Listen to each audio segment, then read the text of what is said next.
भोजपुरी के मशहूर film star Pawan Singh लड़ेंगे अपनी ससुराल से चुनाव। आप सोच रहे होंगे दोस्तों कि हम किस दमखम पर ये बात कह रहे हैं, तो पूरी बात हम आपको बताएंगे कि बहुत जल्द आपके कानों में ये खबर आ सकती है कि पवन सिंह बलिया से लोकसभा के उम्मीदवार बन चुके हैं। मोदी जी ने उनको दे दिया है टिकट।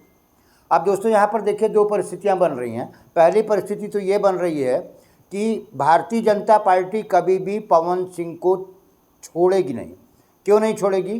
कारण यह है कि भारतीय जनता पार्टी की एक आदत है कि वो बड़ा फूंक फूंक के कदम रखती है, कम से कम चुनाव के मामले में। और 2024 का लोकसभा चुनाव इस बेस पर लड़ रहा है कि अब की बार 400 पार।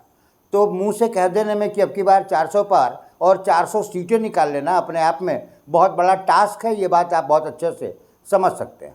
तो कहीं ना कहीं मोदी और अमित शाह की जो तिकड़ी है जेपी नड्डा साहब के साथ में मिल करके, इन लोगों ने बहुत डिसीजन लेते हुए अभी तक बलिया से किसी भी व्यक्ति को लोकसभा का उम्मीदवार नहीं बनाया है। आसनसोल से पवन सिंह को जो टिकट दिया गया था, उस पर पवन सिंह ने पता नहीं क्यों किन परेशानियों की वजह से खुद ही पार्टी को मना कर दिया कि हम वहाँ से नहीं लड़ेंगे। उसके बाद बहुत सारी परिस्थितियाँ बनी और परिस्थितियाँ ये बन करके सामने आई कि हवा उड़ाई गई कि आम आदमी पार्टी से बात चल रही है, उससे भी वो टिकट ले सकते हैं, जेडीयू से भी टिकट ले सकते हैं, आरजेडी से भी वो टिकट ले सकते हैं। तो इस तरीके की ये सारी अफवाहों को दरकिनार करते हुए हम आपको बिल्कुल जो सच्ची बात है वो बता दें कि आज की तारीख में फिल्म स्टार पवन सिंह के सामने मात्र 2 विकल्प हैं और दोनों के ऑफर जेपी नड्डा साहब की तरफ से उनको मिले हुए हैं। आसनसोल की सीट से भी वो चुनाव लड़ सकते हैं और बलिया से भी लड़ सकते हैं। अब आप कहेंगे कि ज़्यादा संभावना कहाँ से है, तो सबसे ज़्यादा संभावना है बलिया से। बलिया से पवन सिंह के चुनाव लड़ने के क्या क्या कारण हो सकते हैं, ये हम आपको विस्तार से बताते हैं। दोस्तों, बलिया पवन सिंह की ससुराल है, ये बात आप बहुत अच्छे से जानते हैं। दूसरी सबसे बड़ी बात यह है कि पवन सिंह और ज्योति सिंह के रिश्ते के बीच में जो मनमुटाव लंबे समय से चला आ रहा था, इस समय सब कुछ ठीक हो चुका है। दोनों के बहुत मधुर संबंध हैं। आपने सोशल मीडिया पर वो वीडियो भी देखा होगा जिसमें कि पवन सिंह एक कार गिफ्ट कर रहे हैं ज्योति सिंह को दिल्ली में, और ज्योति सिंह उनके पैर छूते हुए दिखाई दे रही हैं। और जैसे ही वो पैर छू कर उठती हैं तो पवन सिंह उनको अपने गले लगा लेते हैं। तो यकीनन ये वीडियो जब सोशल मीडिया पर तैरने लगा तो दुनिया ये मान करके चलने लगी कि उनके संबंध अच्छे हो गए हैं, और ये पुष्ट खबर भी है कि उनके संबंध अच्छे हो गए हैं और संबंध सभी के अच्छे होने चाहिए।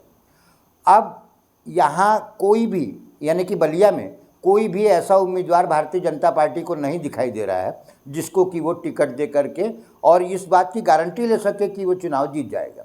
कारण वर्तमान में जो सांसद हैं मस्त जी, वीरेंद्र सिंह मस्त जी जो सांसद हैं, उनका स्वास्थ्य इस समय गड़बड़ चल रहा है, इस तरीके की खबरें आ रही हैं। तो स्वास्थ्य कारणों से उनको टिकट नहीं दिया जा रहा है। चूँकि नीरज शेखर जी राज्यसभा के सांसद हैं तो उनको टिकट मिलना ही नहीं है। बाकी के जो चेहरे हैं, हम ये नहीं कहेंगे कि वो चुनाव नहीं जीत सकते, लेकिन पार्टी बहुत फूक फूक करके कदम रख रही है। और यदि बलिया से ये टिकट फाइनल हो गया है तो निश्चित रूप से पवन सिंह भारतीय जनता पार्टी के लिए बलिया की संसदीय सीट सुरक्षित निकाल ले जाएंगे। दुनिया की कोई ताकत उनको रोक नहीं पाएगी और निश्चित रूप से अपनी ससुराल से विजयी होंगे।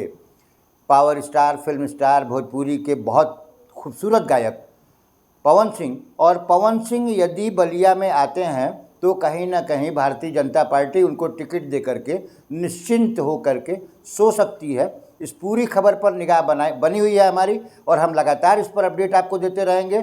2 से 3 दिन में आप अपने टेलीविज़न पर देख सकते हैं कि पवन सिंह को मिल गया बलिया से टिकट। हमारी इस रिपोर्ट पर क्या कहेंगे, कमेंट जरूर करिएगा। मैं हूं हरिओम श्रीवास्तव और आप देख रहे हैं मेरा यूट्यूब चैनल यूनिक न्यूज़ 1। बहुत बहुत धन्यवाद।